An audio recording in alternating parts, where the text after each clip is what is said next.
Quem teria feito aquilo? Seriam espíritos malignos? Me casei aos 19 anos com Vicente. Tivemos 3 filhos. Apesar do meu esposo ganhar bem, não tínhamos o suficiente para comprar a casa dos nossos sonhos, a casa própria. Então, desde o início do nosso casamento, fomos morar de aluguel. Mas o sonho de ter uma casa própria continuava em nossos pensamentos. Foi um dia daquele ano que ele chegou todo feliz dizendo que finalmente comprei uma casa. Comprei uma casa, nós temos a nossa casa. Sim, todo entusiasmado, empolgado, me falando que havia comprado a nossa casa. Eu estava lavando roupas. Eu nem acreditei, sinceramente, eu nem acreditei. Isso não passava de um sonho. Era um nosso sonho ter uma casa própria. Agora ele dizendo que comprou, eu não acreditei. Nós morávamos em Tietê e a casa que ele havia comprado era em Laranjal Paulista, não muito longe de Tietê, quase assim colado a Tietê. E todo empolgado, todo feliz me disse: acredite, amor, acredite, eu comprei mesmo a nossa casa. Vamos até lá para conhecer? Vamos! Eu faço questão de levá-la agora. Fomos então para Laranjal. Quando ele me mostrou a casa, gostei muito. Gostei demais, não acredito, amor. Eu dei um abraço tão forte nele, dizendo: eu não acredito. Mas ao entrar na casa, muito embora eu não tenha falado nada, para não estragar a sua alegria, para não estragar a sua felicidade, o seu entusiasmo, mas ao entrar naquela casa, eu senti um certo mal-estar. Seria impressão minha? Seria? Ou realmente a casa tinha alguma coisa? Ele sentiu que eu fiquei meio para baixo. Mas você não ficou feliz? Você não está contente? Claro, eu tô muito feliz. Nossa, eu tô muito contente. 2 semanas após, começamos a nos preparar para a mudança. E eu ainda, meio por cima, tentei falar para ele sobre aquilo, né, que eu tinha sentido lá quando nós fomos conhecer a casa. Quando eu fui conhecer a casa. Mas ele não deu a menor importância. Eu quis falar com jeito, sabe? Você falar de um jeito assim, amorzinho, sabe? Eu não sei o que aconteceu comigo. Isso é coisa da sua cabeça. Olha, o que interessa é que nós temos a nossa casa própria. Amor, pelo amor de Deus, agora que nós conquistamos a nossa vitória, você vai vir aí com coisas. Que isso? É imaginação, é bobagem.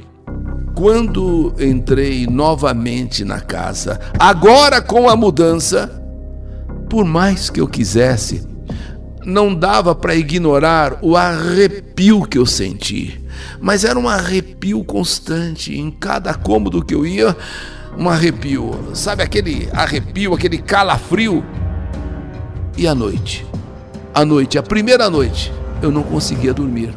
Quando eu cochilava, parecia que alguma coisa me acordava. Tanto que, na primeira noite, ou melhor, no primeiro dia, eu acordei muito cansado. Eu não dormi à noite. E meu marido foi trabalhar, todo feliz, todo contente. As crianças brincando no quintal, eu arrumando as coisas da mudança.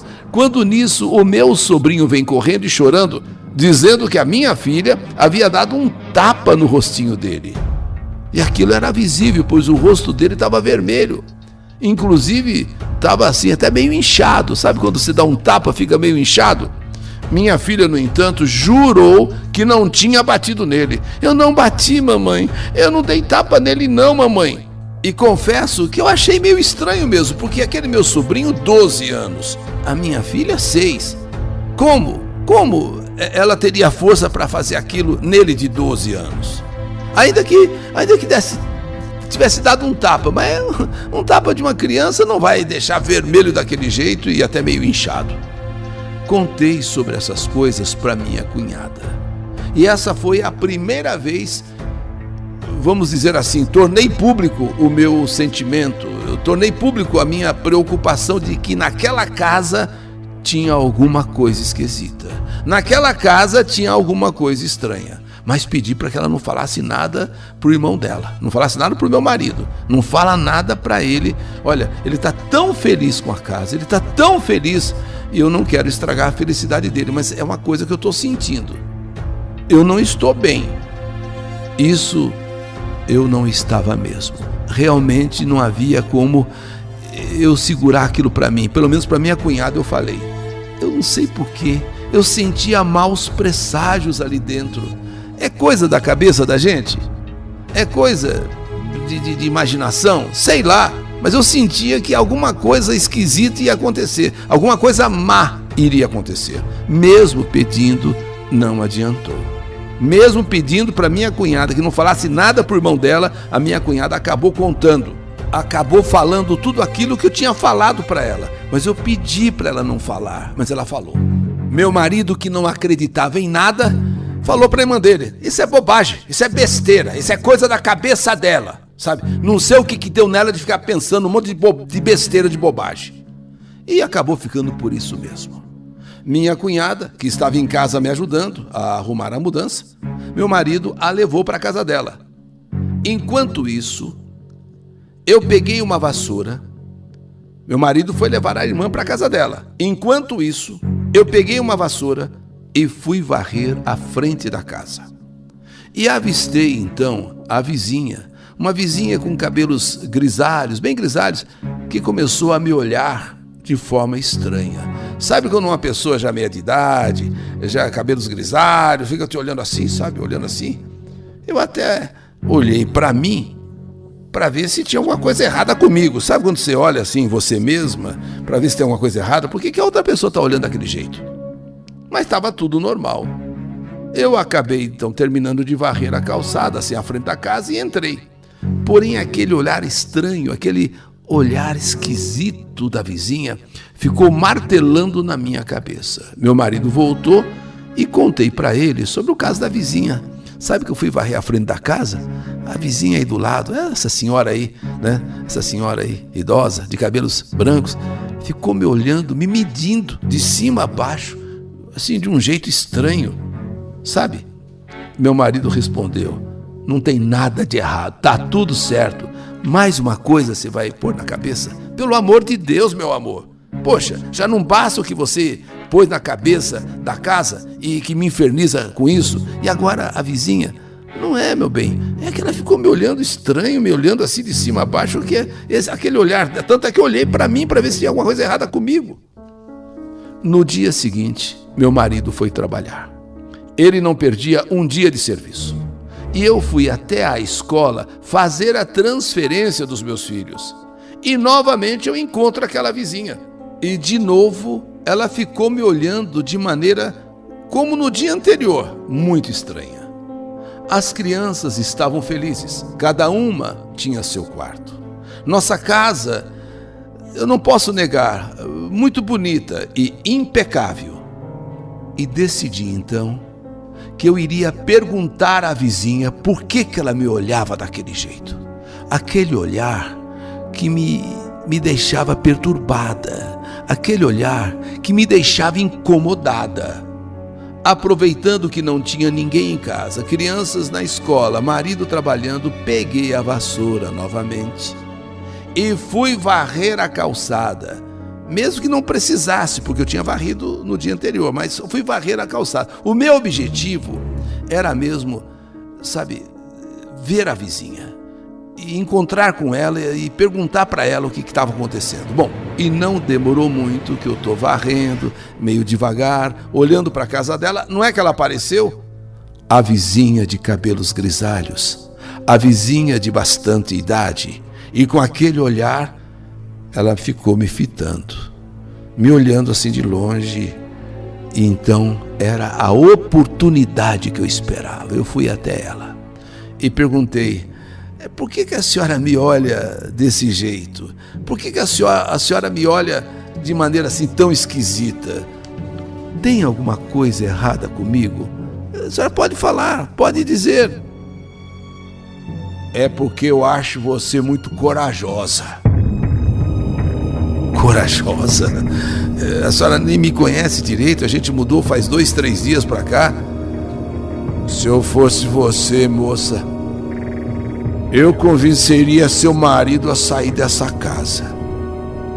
E o mais rápido possível. Eu não estou entendendo. Eu não estou entendendo o que a senhora está dizendo. Poxa, a gente acabou de chegar. E o que levou a senhora ou leva a senhora a falar isso e ficar olhando para mim? Acontece que nessa casa existe espírito maligno.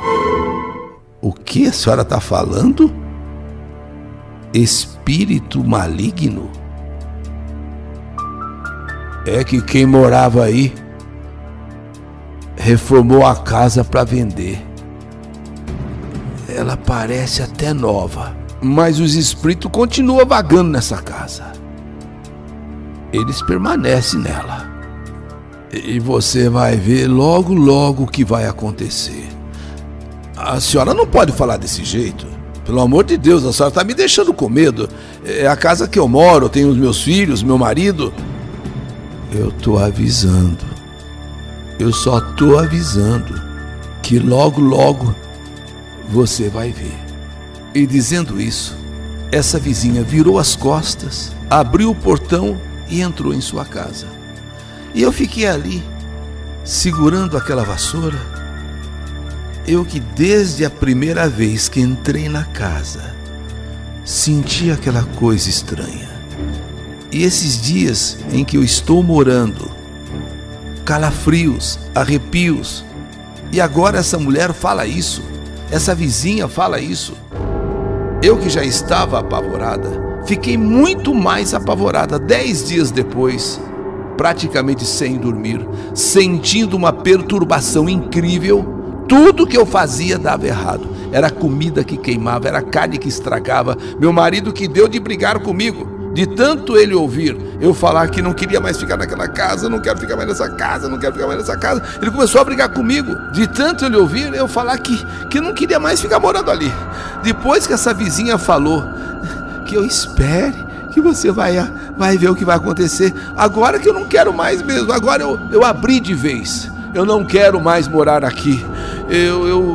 Olha, eu lamento, eu sei que foi uma conquista nossa essa casa, mas eu não quero mais morar aqui. Uma certa manhã, meus 3 gatos amanheceram mortos. Vicente, revoltado por eu insistir em querer ir embora, e o quanto antes eu preciso ir embora, eu quero ir embora. Ele que não bebia, começou até a beber. E agora com bebida, as coisas pioraram ainda mais. Já que ele não queria sair de casa, dizendo que tudo era fruto da minha cabeça, resolvi então pegar as crianças e ir embora. Voltar para Tietê, onde nós morávamos, onde eu tinha inclusive os meus pais. E ele ficou morando lá sozinho. Em Laranjal, aqui pertinho. Inconformada, perturbada, vendo toda essa situação, eu implorava para que ele vendesse a casa. A minha irmã foi falar com ele, vende a casa, mas ele não arredava pé, não mudava de opinião. Essa casa eu demorei para conseguir, demorei para comprar, e eu não vou agora ceder à superstição. Isso não passa de superstição, e essa vizinha que vá para os infernos. Certo dia, ele me ligou dizendo que queria falar comigo. Queria falar comigo. Eu senti ele tenso, eu senti ele nervoso. Será que também ele viu alguma coisa? Será que ele percebeu alguma coisa naquela casa? Eu já não morava mais ali, não morava mais nem com ele. Eu queria que ele vendesse a casa para a gente voltar a viver em família, mas ele não arredava o pé. Então agora ele me ligou de um jeito que eu fiquei assim, sabe, preocupada. Quando eu cheguei naquela casa, eu digo de boca cheia, realmente só podia ser mal assombrada. Meu marido, que ali morava sozinho depois que eu fui embora, estava estendido com várias facadas pelo corpo. Nesta hora, comecei a gritar. Chamei a ambulância, chamei polícia, chegou todo mundo junto. Porém, nada mais poderia ser feito. A faca nunca ninguém encontrou. E também os vizinhos não ouviram absolutamente nada, nenhum barulho. Um mistério que nunca foi desvendado. Quem teria entrado naquela casa? Quem teria matado, assassinado meu marido? Era uma casa realmente linda, toda arrumada por mim, maravilhosa. Porém, desde o começo que eu fui conhecê-la, visitá-la pela primeira vez, eu me senti mal. Para 2 anos depois, tudo terminar da forma trágica que terminou, ou seja, nessa terrível tragédia. Onde está a faca do crime? Quem fez isso com ele? Embora ninguém acredite, eu sei a resposta. Foram os espíritos malignos que vagavam naquela propriedade, que não dão tranquilidade a quem quer que seja que resolva morar ali. Meu marido se foi, morreu, teimoso demais para não fazer como eu fiz, ou seja, deixar aquela casa maldita, aquela casa mal assombrada, e deu no que deu. O que eu soube mais tarde é que 2 bandidos invadiram aquela casa quando a proprietária foi assassinada. E surpreendidos pela polícia, enfrentaram a polícia e foram mortos com dezenas de tiros.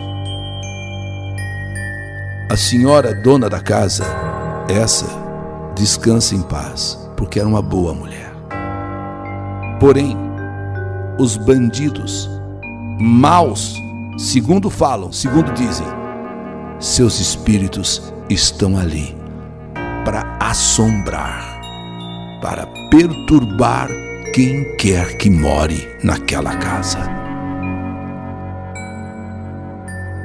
Os herdeiros a reformaram, a deixaram novinha, porém, como disse a vizinha, os espíritos do mal continuam ali. Essa é a minha história. História que a vida, ou o mal, ou o além escreveu.